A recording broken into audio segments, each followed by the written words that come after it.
एक तो विधानसभा में जन मुद्दों पर कब सार्थक चर्चा होती है। प्रश्नकाल तो पूरा बाधित हो जाता है, ध्यानाकर्षण का काल बाधित हो जाता है। अवधि बढ़ जाने से विधानसभा में जन मुद्दों पर बहस नहीं होती कि स्थानीयता की जो नीति है इस पर दलों को अपना तो विचार रखना चाहिए।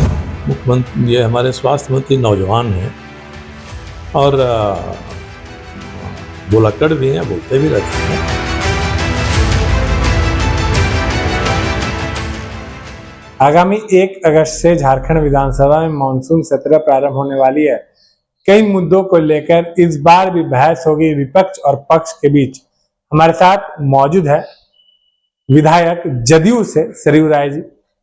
सरयू जी, सबसे पहले तो आपका स्वागत है आइडियल एक्सप्रेस में। धन्यवाद। सरयू जी, आपसे पहला प्रश्न होगा कि जो झारखंड मानसून सत्र इस बार प्रारंभ होने वाली है, ये बहुत ही कम दिन का है, 5 दिन का है। आपके सहयोगी दल बीजेपी का आरोप है कि इतने कम दिन में जन मुद्दों को लेकर सार्थक चर्चा नहीं हो पाएगी। जदयू क्या सोचते हैं? देखिए, एक तो विधानसभा में जन मुद्दों पर कब सार्थक चर्चा होती है।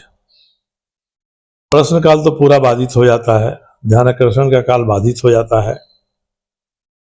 कोई ऐसा प्रस्ताव लाए कि हम इस जन मुद्दा पर बहस करना चाहते हैं तो कल विधानसभा के अध्यक्ष ने सर्वदलीय बैठक बुलाई है, उसमें प्रस्ताव देना चाहिए कि भाई ये जो सत्र है, इस सत्र में हम चाहते हैं कि अमुक अमुक मुद्दे पर बहस हो। नहीं तो विधानसभा में बाहर कहने के लिए कि हम जन मुद्दों पर बहस करते हैं, विधानसभा में कहाँ अवसर आता है कि हम जन मुद्दों पर बहस करें। आपको 2 अवसर आएंगे इसमें।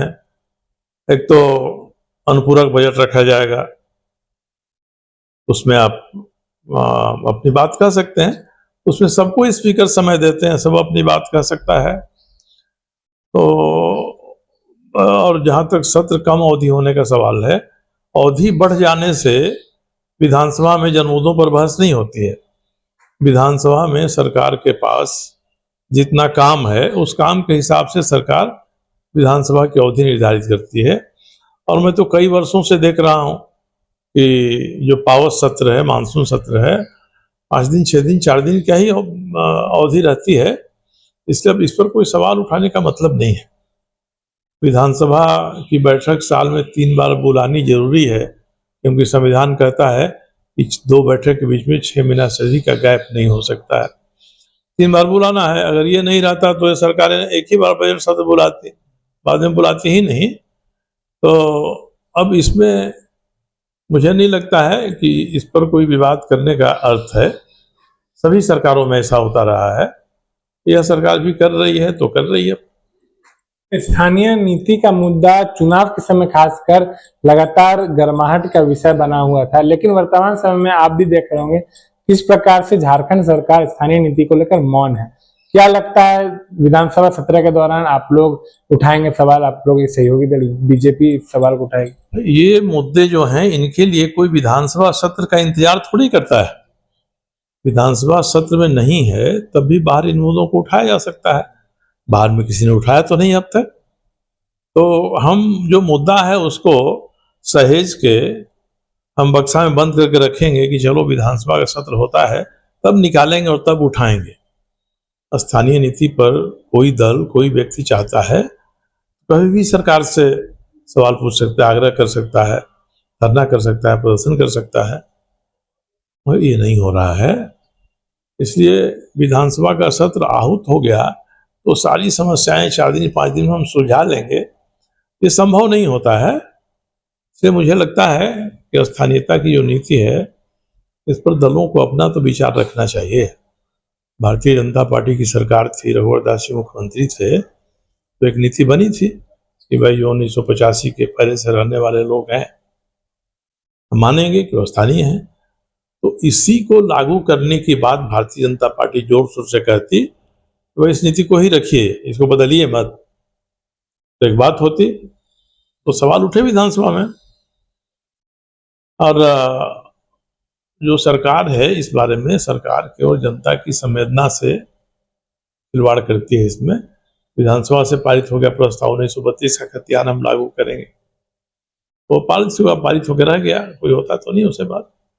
इसलिए सरकार को चाहिए जो सुप्रीम कोर्ट का, हाई कोर्ट का आदेश है, जो संविधान का, कानून का प्रावधान है, उसके मुताबिक एक स्थानीय नीति का प्रारूप लेकर सामने आए और उसको लागू करे।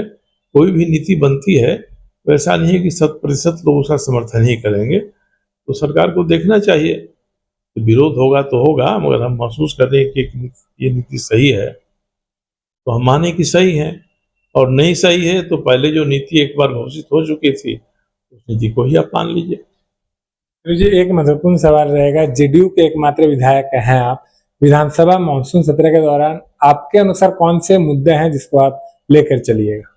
इसलिए मैं तो मुद्दों को हमेशा ही उठाते रहता हूँ, इसलिए मैं इस पक्ष का नहीं हूँ कि विधानसभा सत्र आ गया तो हम मुद्दे खोजने लगे।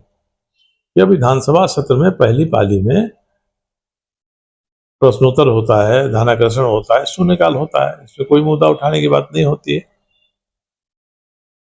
मुद्दे उठते हैं भाषणों में, दोपहर के बाद जब अनुपूरक पर बहस होगी या सरकार कोई ऐसा विधेयक लाती है उस पर बहस होगी तो मुद्दे उठाए जाएंगे, या कोई व्यक्ति या कोई दल स्पीकर से आग्रह कर सकता है कि भाई इस मुद्दे पर बहस होनी चाहिए। तो प्रायः रोज जब विधानसभा चलती है तो कार्यस्थगन प्रस्ताव दिए जाते हैं, तो विपक्ष कार्यस्थगन प्रस्ताव देता है, स्पीकर उसको अस्वीकार करते हैं, यही परंपरा बन गई है।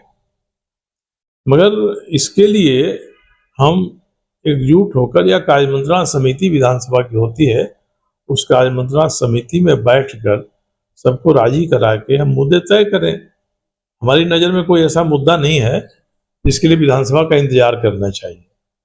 अब जिनके दिमाग में मुद्दे हैं उनको कार्यमंत्रणा समिति के सामने इस बात को रखना चाहिए, और सर्वदलीय बैठक हो रही है उसके सामने इस बात को रखना चाहिए, भाई इन मुद्दों पर विधानसभा में चर्चा होनी चाहिए। तो विधानसभा में जो भी चर्चा होगी वह तो जो विधानसभा की कार्यवाही की नियमावली है, नियम है, उसके अनुरूप ही होगी। तो जब हम संसदीय लोकतंत्र में विश्वास करते हैं तो विधानसभा की जो नियमावली है उस नियमावली के अनुसार उसका उदाहरण देते हुए कोई मुद्दा है, बहुत सारे मुद्दे हैं। नई शिक्षा नीति का एक बड़ा मुद्दा है, जो स्वास्थ्य विभाग में सारे जो संस्थान अस्पताल हैं चौपट हो गए हैं, ये जनहित का मुद्दा है।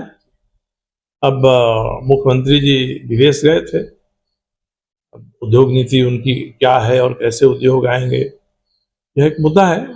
मुद्दे कई हैं, मगर हम विधानसभा का इंतजार करेंगे, विधानसभा का सत्र बुलाया जाए तभी हम मुद्दे रखेंगे, तो ये गतिशील राजनीति का प्रतीक नहीं है। मुद्दे तो उठने चाहिए, रोज उठने चाहिए सरकार के सामने। एक आखिरी सवाल रहेगा सर, आपने भी झारखंड की लचर स्वास्थ्य व्यवस्था को लेकर आवाज उठाई है, वहीं दूसरी ओर झारखंड सरकार में स्वास्थ्य मंत्री का बड़ा दावा है कि RIMS-2 आने से झारखंड की जो स्वास्थ्य व्यवस्था है उसमें बड़ा बदलाव आएगा, लेकिन वहीं झारखंड सरकार में सहयोगी दल कांग्रेस पार्टी में ही आपसी फूट देखने को मिल रहा है। तो हम लोग RIMS-2 का इंतजार करें कि कब बिल्डिंग बनेगी, 5 साल में, 10 साल में, उसके पहले स्वास्थ्य की व्यवस्था में सुधार नहीं होगी, ऐसा तो नहीं है। मुख्यमंत्री, ये हमारे स्वास्थ्य मंत्री नौजवान हैं और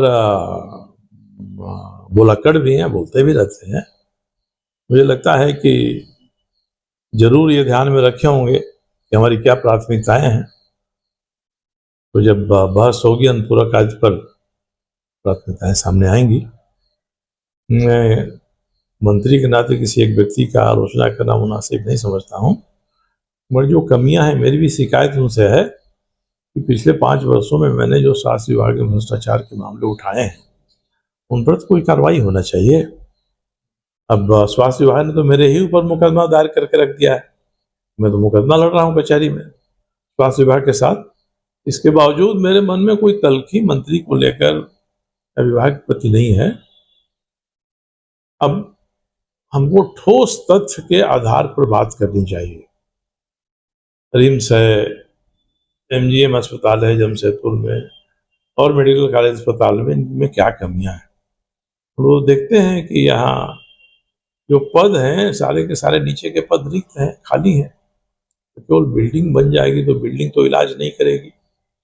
इलाज के जो चिकित्सक चाहिए उससे भी ज़्यादा पैरामेडिकल स्टाफ चाहिए। पैरामेडिकल स्टाफ तो बिल्कुल ही नदारत है, सब कुछ हम आउटसोर्सिंग पर निर्भर करते हैं। यहाँ तक कि हमारे यहाँ कोई जांच भी होती है तो मेडाल जैसे संस्थाएं हम उनको लेकर आते हैं। अपने यहाँ सरकार अस्पतालों में जांच की कोई व्यवस्था नहीं करा पा रही है। इस मामले में सदर अस्पताल जो रांची का है उसने थोड़ा सुधार किया है, वो भी जांच कराते हैं, उनकी जांच भी मेडोली से ही वो कराती है। तो ये सरकार अपना एक अच्छा जांच संस्थान खड़ा करे, पैरामेडिकल स्टाफ की भर्ती करे। ये नहीं है तो इलाज केवल भवन नहीं कर देगा, ये गलतफहमी है। तो जिस तरह से चल रही व्यवस्था लंबे समय से वही लचर व्यवस्था चलती रहेगी। स्वास्थ्य मंत्री नौजवान हैं, इनको थोड़ा हिम्मत करना चाहिए, मेहनत करनी चाहिए और विपक्ष की बातों को सुनना चाहिए। कोई सवाल उठाया गया उसका हम जवाब दे दें, यही हमारी विशेषता नहीं होनी चाहिए, बल्कि उन पर गौर करके जो सवाल उठा रहा है उनसे बात करनी चाहिए, बुला के बात करनी चाहिए कि वे आपने सवाल उठाया, देखिए वस्तु स्थिति है। तो जैसा कि आपने देखा किस प्रकार से फेरू राय जी ने तमाम मुद्दों को लेकर बेबाकी से अपनी राय रखी है और रिम्स 2 के जो मसले पर लगातार विवाद हो रही है उस पर भी इन्होंने राय दी है। आइडियल एक्सप्रेस से संवाददाता सौरभ राय, रांची।